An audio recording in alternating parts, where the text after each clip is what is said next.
안녕하세요. 철어범입니다. 발리 다녀온 지 벌써 한 달이 지났는데요. 오늘은 정산부터 해서 이제 발리에 대해서 조금 이야기할 게 있을 것 같아서 카메라를 켰습니다.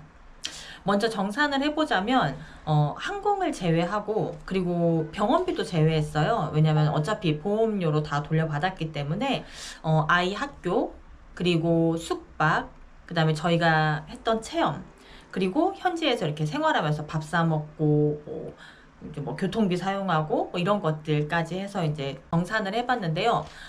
먼저 아이 학교에 총 83만 9천 원이 들었습니다. 2주 조금 넘게 보냈죠. 첫 주에 2일, 그리고 두 번째 주에 월화수목금 해서 7일을 보냈고, 그 다음에 우붓으로 넘어가서 5일을 보냈어요. 그렇게 해서 83만 9천 원이 들었습니다. 그리고 숙박은 제가 29박에 162만 3천 원이 들어갔습니다. 그리고 체험에는 뭐 저희가 래프팅 했던 거, 스윙 했던 거, 현지 옷 입고 촬영했던 거, 그런 모든 체험이 다 들어가서 42만 5,835원이 들었습니다.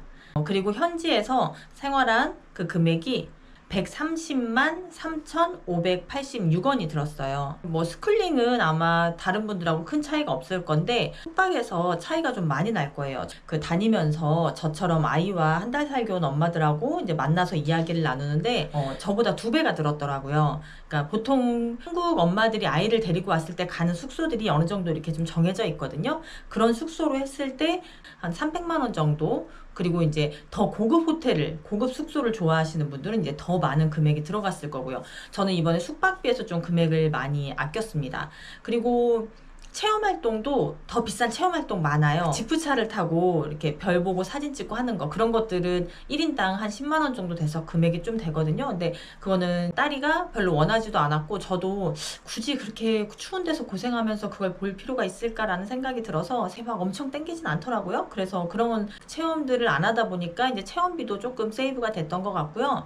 그 다음에 현지 생활비는 이제 제 영상을 보신 분들은 아시겠지만, 숙소도 그 현지인들이 작게 운영하는 숙소를 가는 걸 좋아해요. 게스트하우스 위주로.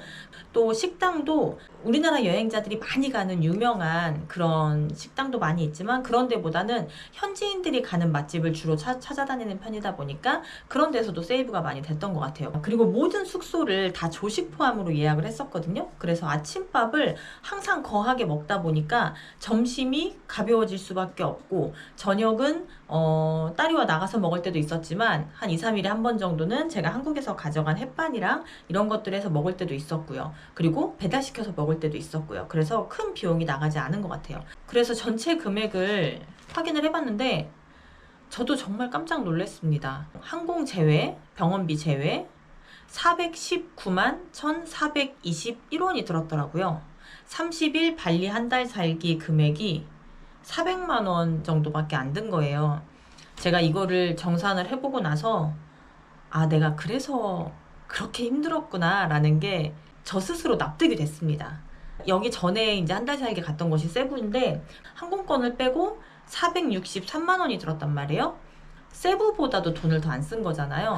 돈을 생각해서 이거 하고 싶은데 못하고, 이거 먹고 싶은데 안 먹고, 그런 적은 단 한 번도 없어요. 이제 상황에 따라서 딸이가 원하지 않는 활동을 하지 않고, 굳이 거기에 가서 파스타를 먹을 필요를 못 느꼈기 때문에 안 간 거고, 우붓에서는 제가 삼겹살이 좀 먹고 싶었어요. 이제 한 10만 원 정도 쓸 생각을 하고 삼겹살 먹으러 가자 했더니 딸이가, 엄마, 한국 가자마자 먹을 수 있는 건 굳이 여기서 사 먹지 말자 그러더라고요. 그래서 또 못 먹고. 처음에 이 여행을 준비할 때 600을 예상을 했었단 말이에요. 항공권 빼고 600으로 한 달을 딸이와 살면 되겠다라고 생각을 했는데, 예상했던 돈의 3분의 2밖에 사용하지 않은 거예요. 저렴하게 여행하면 좋은 거 아니냐라고 생각하실 수 있는데요. 그 여행을 하다 보면 돈으로 살 수 있는 편리함도 분명히 있단 말이에요. 그러니까 충분히 만족하고 행복하게 여행을 하면서 돈을 덜 쓰는 게 가성비지, 내가 그 돈을 덜 씀으로 인해서 여행에 대한 만족도가 떨어지고 내가 너무 힘들어서 그걸 즐기지 못했다면 그거는 제대로 된 가성비가 아니라고 생각하기 때문에 저는 그 부분이 이번 여행에서 조금 아쉽다는 생각이 들었습니다. 그리고 이제 항목별로 얘기를 해보려고 하는데요. 첫 번째 숙소 같은 경우에는 내가 처음에 도착한 날 피곤하다고 20만 원짜리에서 묵어버리면 그 다음에 5만 원, 10만 원짜리에서 묵었을 때는 절대로 그걸 여행을 만족할 수가 없거든요. 그래서 저는 숙소가 점점 나아져야 한다고 생각했고 그렇게 잡는다고 저는 생각을 하고 예약을 했어요. 근데 이제 그게 안 됐던 거죠. 이제 그걸 좀 얘기를 해보자면 초반 숙소는 딸이가 다닐 학교까지 도보 이동이 가능한 곳을 정하려고 했어요. 이제 물론 제 예상과 빗나가서 이제 오토바이를 타고 다닐 수밖에 없었지만 어쨌든 평이 좋은, 그래서 예약하기가 힘든 그런 게스트하우스들을 중점적으로 알아봤고요. 충분히 만족스러웠었고요. 이제 문제는 이제 후반 숙소인데 길리와 꾸따 숙소는 이제 여행 후반이 되면 좀 피로도도 높아질 거고 그러면 조금 호텔이 아무래도 좀 마음이 편한 게 있잖아요. 그래서 후반 숙소는 가성비 리조트와 호텔로 알아봤었는데 일단 꾸따 숙소가 먼저 결정이 됐어요. 근데 꾸따 숙소는 처음에 예약할 때 제가 숙소에서 있는 시간이 많지 않을 거라고 예상을 했어요. 저는 남부 투어를 할 생각이었고 서핑을 원래 3번 할 계획이었어요. 그리고 비치바도 가고 이렇게 꾸따에서 하려고 했던 외부 활동이 많았기 때문에 숙소는 무조건 가성비 호텔, 그리고 발리가 한번 차가 막히면 답이 없다라는 걸 많이 이제 들어왔기 때문에 공항까지도 가까운 곳을 찾으려고 했고 바다까지 걸어서 다닐 수 있고 그리고 워터봄에서도 안 씻고 숙소 와서 씻으려고 했었기 때문에 그런 것들을 다 만족하는 곳이 옐로우호텔 꾸따였거든요. 그래서 이제 옐로우호텔 꾸따를 잡아놓고 이제 길리도 그 레벨에서 본 거죠. 그 정도 가격대로. 저는 길리에서 자전거를 빌릴 생각이 없었어요. 이제 아무래도 딸이랑 같이 가고 자전거를 타면 위험한 변수들이 생길 수가 있기 때문에 그래서 숙소를 가운데를 알아본 거예요. 동서남북을 다 걸어 다닐 거라고 생각을 했기 때문에 한국인들 평도 좋고 그리고 가성비도 있고 숙소 안에 수영장도 있고 이제 그래서 이 정도면 괜찮겠다 했는데 제가 게스트하우스를 알아봤던 만큼은 알아보질 않았어요. 호텔과 리조트라는 그 이름으로도 주는 약간 안정감이 있잖아요. 그래서 어느 정도 이상은 할 것이다라는 그런 걸 깔고 갔던 것 같아요. 게스트하우스 같은 경우는 정말 시간 날 때마다 몇 달에 걸쳐서 검색하고 범위를 좁혀나가면서 몇 개를 또 비교하고 하면서 정말 힘들게 알아봤다면 여기는 그냥 그렇게 힘들지 않게 결정을 해버렸던 것 같아요. 그래서 그렇게 좀 만족도가 떨어지지 않았나라는 생각도 하고 있습니다.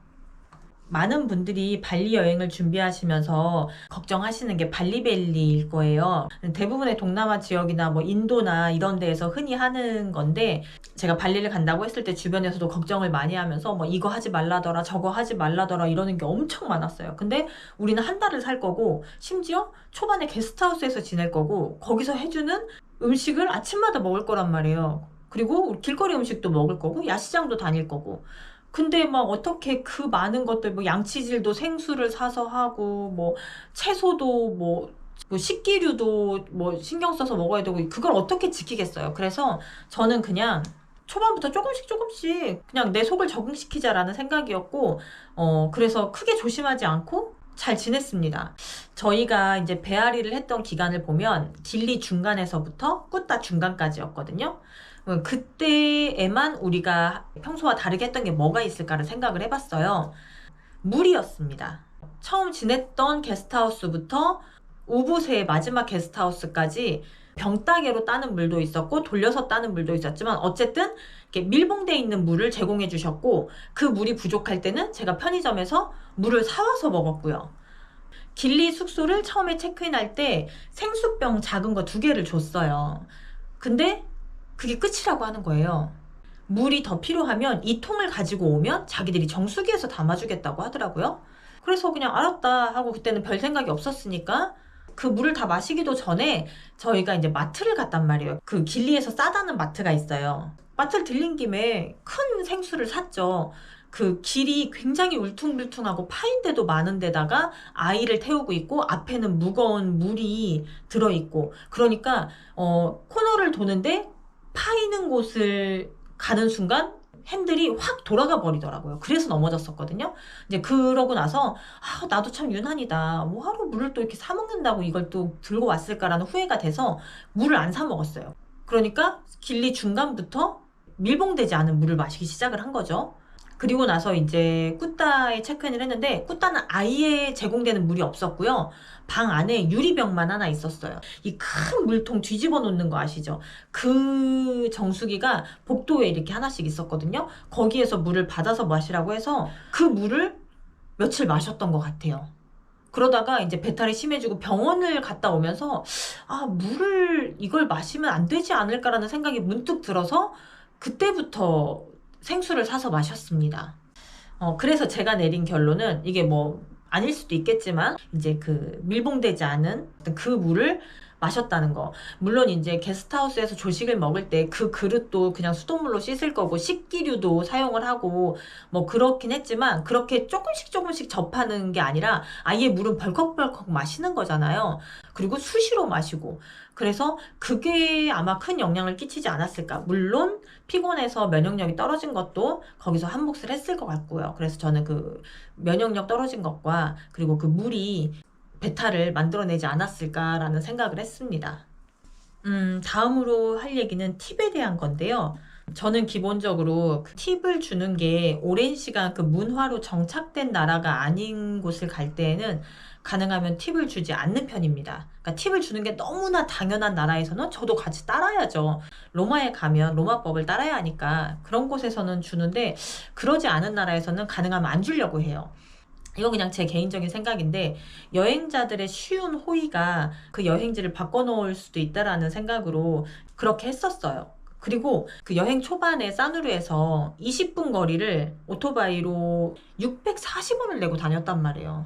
근데 팁은 보통 우리가 1달러를 기준으로 주니까 1,500원부터 시작을 한단 말이에요. 그러니까 이렇게 팁을 줄 수도 있는 상황에서 과연 내가 이 사람에게 지불할 돈을 다 지불하고도 1,500원 이상의 돈을 그냥 줄 정도의 서비스를 이 사람이 나에게 뭘 제공을 했나? 과연 이 사람이 10분 동안 오토바이를 태워준 그 운전기사님보다 나에게 얼마나 더 큰 서비스를 제공해줬나라는 그런 생각도 사실은 들었거든요. 그래서 발리 여행하면서는 팁을 거의 안 줬습니다. 근데 문제가 뭐였냐면 팁이 이미 너무 많이 자리를 잡고 있더라고요.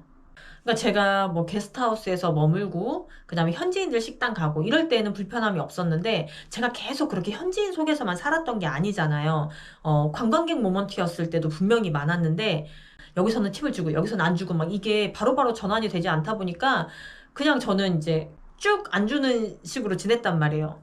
그렇게 하다 보니까 그 순간 살짝 민망했거나 아니면 지금도 좀 마음 불편한 그런 순간이 있어요. 아, 좀 너무 이것저것 많이 생각하지 말고 그냥 그 순간순간에 조금 쉽게 살면 어땠을까라는 그런 생각도 했습니다. 그래서 제 한 달 살기는 아무래도 아이와 함께하는 여행이다 보니까 가기 전부터 에너지를 더 많이 쏟을 수밖에 없거든요. 이제 아이 학교 선정부터 해서 숙소도 그 학교와의 거리도 고려해야 되고 숙소가 아이와 지내기에 괜찮은지도 봐야 되고 그래서 식당들도 아이와 다니기에 괜찮은지도 알아봐야 되고 그래서 가기 전부터 가서는 뭐 말할 것도 없죠. 가서도 아이와 함께 다니기 때문에 훨씬 더 많은 에너지를 소비할 수밖에 없어요. 근데 그 중에 어떤 것들은 약간의 돈으로 내 한정된 에너지를 좀 아낄 수가 있었을 텐데 예전에 혼자 배낭여행 다닐 때 만들어진 그 여행 습관대로 아이와 이제 한 달 살기를 하려다 보니까 돈은 아꼈지만 이제 만족도는 떨어지는 아쉬움이 많이 남는 그런 한 달 살기를 하게 되지 않았나 하는 생각이 듭니다.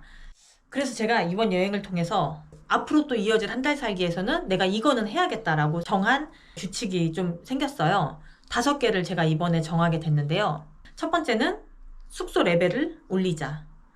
더 이상 나는 배낭여행자도 아니고 체력이 넘쳐나는 20, 30대도 아니고 이제 40대도 끝부분에 있는 40대이기 때문에 이제는 숙소 레벨을 좀 올려야 된다. 그게 내 여행의 만족도를 훨씬 높여줄 수 있을 거라는 생각이 들었습니다.